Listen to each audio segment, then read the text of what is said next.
Mains के marks पे ही आपकी रैंक डिसाइड होती है। तो जो सबसे ज़्यादा गैप दिखता है उनके प्रिपरेशन में वो मेंस में ही दिखता है।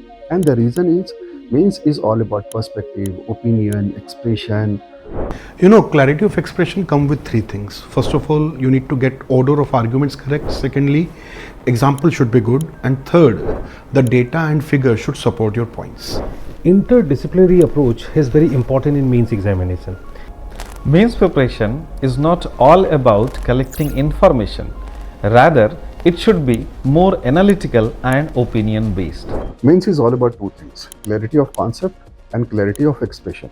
मे भी आप मेंस की प्रिपरेशन करें, make sure that all the faculties are senior and matured enough. ने अपना जीवन का एक समय एक सब्जेक्ट में बिताया हो, देन ओनली ही और she can help you to get command over that particular subject.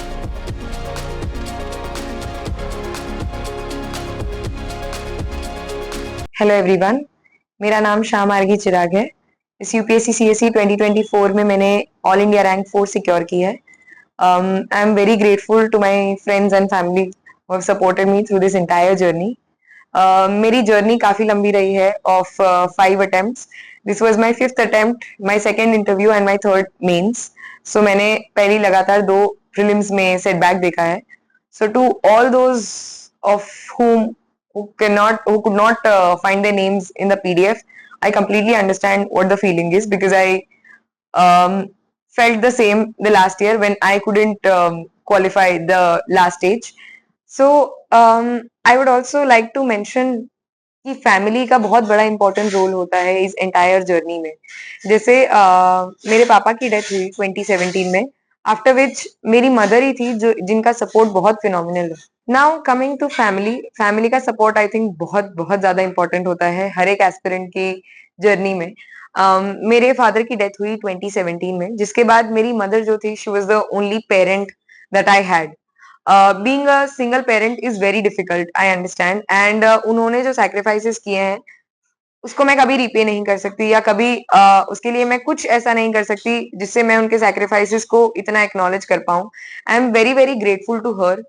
Apart from that, मेरा भाई है. I have a younger brother who is also been so phenomenal in the entire journey with his support and with his motivation all the time. मेरे grandparents मेरे साथ थे जिन्होंने financially घर को इतना अफ्लोट रखा, मेरे ग्रैंडफादर और मेरी मदर ने मिलके, कि मुझे कभी फाइनेंशियल स्ट्रगल्स फेस नहीं करनी पड़ी. फादर ना होने के बावजूद इतनी इजी लाइफ आई थिंक मुझे नहीं मिल सकती थी अगर मेरी फैमिली का सपोर्ट नहीं होता. Apart from that, I had my partner who was preparing with me in this entire journey, और he was my backbone, my strength in every lows that I faced during these 5 years. And a mentor like Utkarsh Shukla sir, in my case, is very important. ऐसा mentor होना चाहिए जो आपको guide भी करे, positive words के साथ console भी करे जब आप एकदम लो फील कर रहे हैं, एंड जब आप हाईज पे हैं, जब आप अच्छा कर रहे हैं, तब आपको नीचे भी लाए और बताए कि ये सिर्फ एक स्टेज है, you have a lot more to do. I remember one single instance जब 2023 में मेरा 4th अटेम्प्ट था और मेरा मेंस पहली बार क्लियर हुआ था. I was over the moon, I was on cloud 9, मैं सेलिब्रेट कर रही थी. और जब मैंने मेरे मेंटोर को कॉल किया, ही वाज लाइक, कांग्रेचुलेशंस मार्गी, लेकिन अभी बहुत इंपॉर्टेंट स्टेज बाकी है. तो यू नीड अ मेंटोर जो आपको, जब आप ओवर द मून है, तब आपको रियलिटी पे वापस लाए और ये बताए कि पूरी जर्नी, सारी ही जर्नी, सारे ही स्टेजेस बहुत इंपॉर्टेंट है, और किसी एक स्टेज को सेलिब्रेट करना है, लेकिन उससे आगे बढ़ के अब नेक्स्ट स्टेज की तरफ अपने एफर्ट्स लगाने हैं. ये सपोर्ट की बात हो गई. अब एक्सटर्नल सपोर्ट आपको मिलता रहेगा from friends, from family, from mentors, लेकिन इनर मोटिवेशन जो होता है वो हर समय आपका होता है. किसी और का दिया हुआ motivation will be very short lived. जब मैं भी ये वीडियो रिकॉर्ड कर रही हूँ और आप शायद मुझे देख रहे हैं, अब 15 मिनट के लिए या 20 मिनट के लिए ये स्टोरी याद रखेंगे. आप बोलेंगे अच्छी स्टोरी थी, अच्छी जर्नी थी, कमेंडेबल. आफ्टरवर्ड्स आप कितना उसे अपने जहन में रख पाएंगे is not what I am very sure of. तो आपका इंटरनल मोटिवेशन क्या है इस एग्जाम को क्लियर करने के लिए, that is very important. First या सेकंड अटेम्प्ट तक अपने आप को सस्टेन करना is a little bit easier, क्योंकि 1-2 साल है, आपको लगता है हाँ हर चीज में 1-2 साल जाएंगे, लेकिन जब वो 2 साल 3 साल में बदल जाते हैं, तो एक प्रेशर आता है अंदर से भी और बाहर से भी कि कुछ करना है, फाइनेंशियली कुछ करना है, specially if you are young boys and girls जो बहुत फाइनेंशियली स्ट्रांग नहीं है या इंडिपेंडेंट नहीं है, तो आपको सर्टेनली अपने पेरेंट्स को देख के ऐसा लगता होगा कि हमें इनको एक बेटर लाइफ देनी है और शायद हम ये इस प्रेपरेशन में नहीं कर पा रहे हैं. So to all those aspirants, I would like to say कि please अपना goal, अपना why as to why you are doing this, why you are putting all your efforts and hard work, why you are pouring your entire youth into this journey, वो clear होना चाहिए. और वो why हमेशा खुद से bigger होना चाहिए कि जब भी आप setback face करो तो आपको ये ना लगे कि मुझसे ये नहीं हो रहा है या मैं ऐसा क्या करूं. वो मैं से बढ़ के क्यों एक entire set of opportunities जो आपको मिल रही हैं उसके लिए आप एफर्ट्स कर रहे हैं, वो ज्यादा इंपॉर्टेंट है. तो हमेशा अपना वाई क्लियर रखिए.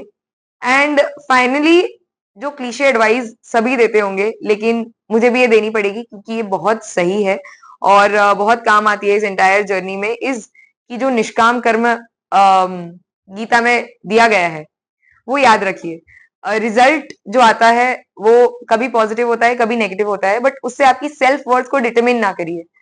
I understand बहुत लोग बोलते हैं a piece of paper cannot decide your future. Yes, it does, but to only that extent that you let it be. अगर आप उससे फाइट बैक करते हैं, अगर आप उससे ऊपर आते हैं और अपने आप को रिजल्ट से डिटैच करके एफर्ट्स पे फोकस कर सकते हैं, then that will be a significant game changer. Having said that, consistency is very important in this entire journey, and I understand कि बहुत मुश्किल है उसी लक्ष्मीकांत या उसी स्पेक्ट्रम को उठाना, 15 बार 20 बार उसे पढ़ना जब तक आप एकदम नहीं रट लेते. बहुत बार ये भी होता है कि मुझे ये आता है, मैंने ये पढ़ लिया है, लेकिन वो पढ़ने के बाद आपका रिटेंशन कितना है वो भी चेक करना बहुत इंपॉर्टेंट है. और वो चेक करना, उसे कोर्स करेक्ट करना इज वेरी डिफिकल्ट. कोई भी चीज को नए सिरे से शुरू करना इजियर है कंपेयर टू उस चीज में सिग्निफिकेंट इंप्रूवमेंट्स लाना, उस चीज में थोड़ा थोड़ा थोड़ा थोड़ा करके वैल्यू एडिशन करना. तो जब भी it gets tough, remember your why, remember your parents कि वो कितना प्राउड होंगे, वो कितने खुश होंगे, सेटिस्फाइड होंगे जब आपकी जर्नी को वो सक्सेसफुल होता हुआ देखेंगे. And all of these factors along with your internal motivation I believe will give you the results that you want and you need in your life. And apart from that, अगर बहुत लोग हैं जो UPSC में शायद 6 attempts देके भी successful नहीं होते हैं, लेकिन that is not the end of life और that is not the end of your world और end of your career. UPSC एक ऐसी जर्नी है, I believe there is no journey like UPSC which builds character like this, that builds patience, that builds the consistency or commitment that is required in your entire life. तो अगर आपने UPSC की journey अच्छे से, sincerity से तय की है, तो अगर यूपीएससी में नहीं तो कहीं और किसी भी क्षेत्र में जहां आप जाना चाहते हैं, वहां आप डेफिनेटली एक्सीलेंस अचीव करेंगे, क्योंकि ये आपको ये जर्नी सिखाती है. तो प्लीज, जैसे बोलते हैं, trust the process and live every bit of it. Every bit of it is here to teach you something very very new. So be open to those experiences, those ideas जो ये journey देती है, और उसमें से सीख लीजिए अपनी बाकी की लाइफ के लिए. यूपीएससी सिर्फ प्रोफेशनल करियर नहीं देता है आपको, वो एक पर्सनल ग्रोथ भी देता है, जो आप जब जर्नी तय करेंगे तब एट द एंड जब आप थर्ड पर्सन पर्सपेक्टिव से देखेंगे तो आप एनालाइज कर पाएंगे कि आप में इतने सारे चेंजेस होते हैं. जब आप यूपीएससी की पढ़ाई करते हैं, आप इस प्रोसेस से गुजरते हैं, आप में बहुत सारे पॉजिटिव चेंजेस होते हैं, बहुत सारा पेशेंस आता है, बहुत सारे पर्सपेक्टिव से आप लाइफ को देखते हैं. जब लाइफ सिर्फ ब्लैक एंड व्हाइट नहीं रह जाती है, वो बहुत सारे डायमेंशन से आप एनालाइज कर सकते हैं.